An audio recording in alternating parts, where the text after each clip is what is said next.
सूरज एक अधजले कोयले सा डूब रहा था और उसकी अंतिम किरणें समुद्र की लहरों पर नारंगी रंग बखेर रही थीं।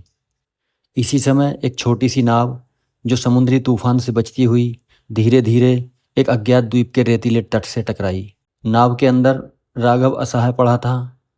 उसकी आंखें धीरे धीरे से खुलीं और सबसे पहले उसने देखा वह नीला अनंत आकाश जिसमें कुछ सफ़ेद बादल तेजी से भाग रहे थे। दर्द की एक तीखी लहर उसके शरीर से गुजर गई। उसने उठने की कोशिश की, पर हाथ में एक गहरा जख्म और पैर में असहनीय मोच ने उसे वापस रेत पर धकेल दिया। उसके आसपास कोई नहीं था, सिवाय अथाह समुद्र की गर्जन और हवा की सड़सड़ाहट के। वह अकेला था। राघव ने अपनी आंखें फिर से मूंद लीं। उसे याद आया वह तूफान जिसमें उसकी पत्नी प्रीति और 5 साल की बेटी मीना उससे बिछड़ गए थे। उनका हंसी खुशी से भरा जीवन अब एक अनबुझी पहेली बन गया था। क्या वे जीवित थे? क्या वह कभी उन्हें दोबारा देख पाएगा? इन सवालों ने राघव के हृदय को चीर दिया।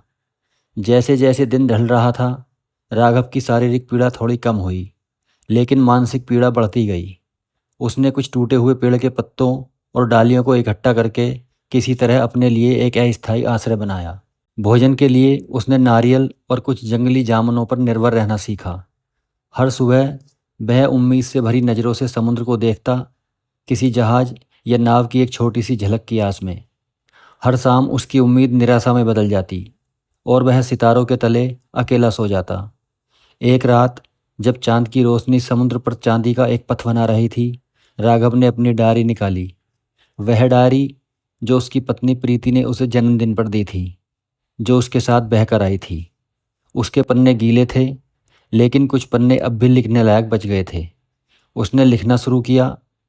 वह अपनी भावनाओं को, अपनी यादों को, अपनी आशाओं और भय को शब्दों में पिरोता गया। यह डायरी उसकी एकमात्र संवाद का साधन बन गई थी। वह हर दिन अपनी डायरी में प्रीति और मीना के लिए एक पत्र लिखता। उन्हें बताता कि वह कैसे जी रहा है, कैसे उन्हें याद कर रहा है। सप्ताह महीनों में बदल गए। राघव ने द्वीप को अपना घर बना लिया था। उसने अब मछलियाँ पकड़नी, आग जलाना और इस निर्जन भूमि पर जीना सीख लिया था। लेकिन सबसे मुश्किल था अकेलापन। वह अक्सर अपनी डायरी में लिखता, यहाँ हर चीज़ सुंदर है, सूरज, चांद, तारे, समुद्र की लहरें, पर मेरी आंखें सिर्फ तुम दोनों को ढूंढती हैं। इस सुंदरता का क्या लाभ जब इसे बांटने वाला कोई नहीं। एक दिन जब वह द्वीप के सबसे ऊंचे स्थान पर था, तो उसने दूर क्षितिज पर एक धुंधली सी आकृति देखी। उसका दिल जोरों से धड़कने लगा। वह एक जहाज था।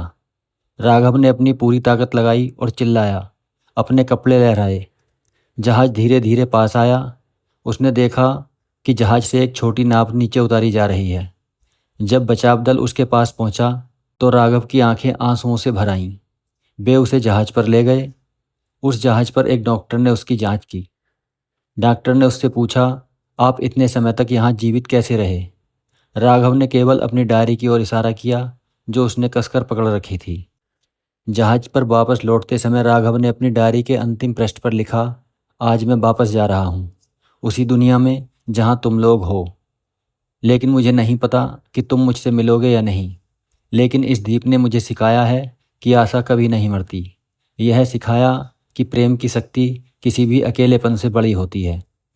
जब जहाज बंदरगाह पर पहुंचा, तो राघव ने देखा कि तट पर भीड़ जमा है। उसकी आंखें हर चेहरे पर टिक गईं और फिर उसने प्रीति और मीना को देखा। वे दोनों जीवित थे। बेटी मीना बड़ी हो गई थी, लेकिन उसकी आंखें वही थीं जो राघव ने बचपन में देखी थीं। उसकी पत्नी प्रीति के चेहरे पर चिंता और खुशी का मिश्रण था। राघव भागकर उनके पास पहुंचा। उसने मीना को गले लगा लिया और प्रीति ने उसे कसकर पकड़ लिया। वर्षों का दर्द, अकेलापन और इंतजार उन कुछ पलों में धुल गया। वह सुनसान द्वीप जिसने उसे इतनी पीड़ा दी थी, अब उसे एक नया जीवन दे गया था। यह सिखा गया था कि सबसे बड़े तूफानों में भी आशा की एक लौ हमेशा जलती रहती है और प्यार हर बाधा को पार करने की शक्ति देता है। राघव ने अपनी आंखें बंद की और अपनी पत्नी और बेटी को अपने करीब महसूस किया, और उस सुनसान द्वीप के सन्नाटे का गीत अब उसके लिए एक मधुर विजय का गीत बन चुका था।